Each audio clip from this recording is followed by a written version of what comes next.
The oldest millennials just turned 35. Now firmly in adulthood, Generation Y is getting older, but when it comes to their finances, are they getting wiser?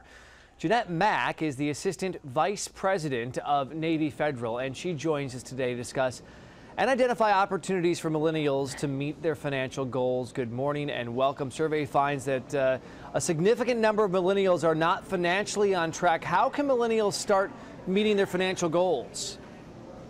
Well, yeah, our survey did find that only a third are focused on their finances, which if you look at the flip side of that, that means that there's millions of millennials that are not paying attention to where their money's going. And the one thing they can start doing now is turning to their bank or their credit union as a really good source for financial guidance and free budgeting tools. The survey also finds that the majority of millennials think that they're prepared for financial emergencies and on track to meet retirement saving goals, yet 83% of millennials don't have an emergency fund and 72% aren't saving for retirement. Is this something that financial institutions can help fix? Absolutely, and you're right. 83% not preparing for a financial downfall, that's not a good stat. And so even when you think about the need to have 3 to 6 months saved up in case of a financial downfall, then that's something that they need to start paying attention to now, because obviously they're not. And the way to start doing that is to start looking at your budget wherever you're finding that extra cash flow. Instead of doing what you maybe want to do in the short term, like go to happy hour or weekend trips with friends, start putting that away for the future in a savings account.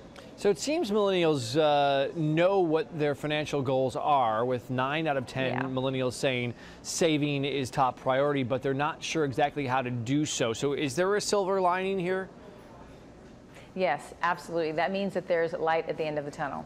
If 9 out of 10 are saying that saving is a top priority, then that's good news. As a matter of fact, over half of this group, they're very optimistic about the economy, and they're also optimistic about their ability to save. They probably just don't know what the first step is to getting there. And the first step is always the one that is the path of least resistance, the easiest one. So say looking at that paycheck again, if you're not signed up for direct deposit, do it. Then the next step is taking a portion of your paycheck and putting it automatically into a savings account. You can set it and forget it, and then you don't have to argue with your short-term self anymore, and you're setting yourself up for long-term financial success.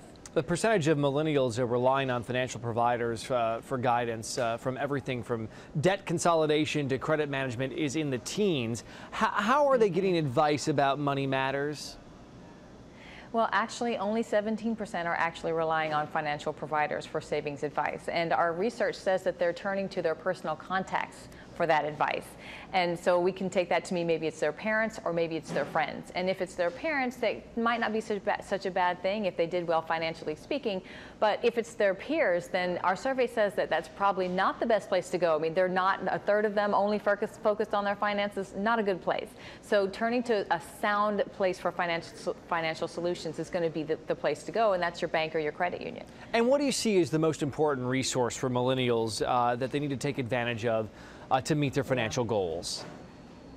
Well, the one thing that millennials have is time on their side to do what they need to do to get to that savings that's so important. Saving is essential to time and vice versa, because your interest compounds over that time. And so they have the time now to actually start taking the steps to get to where they're actually saving for retirement. But time also to start learning how to be better savers, how to be better users of credit, and how to be better at spending their money and keeping more of it in their pocket.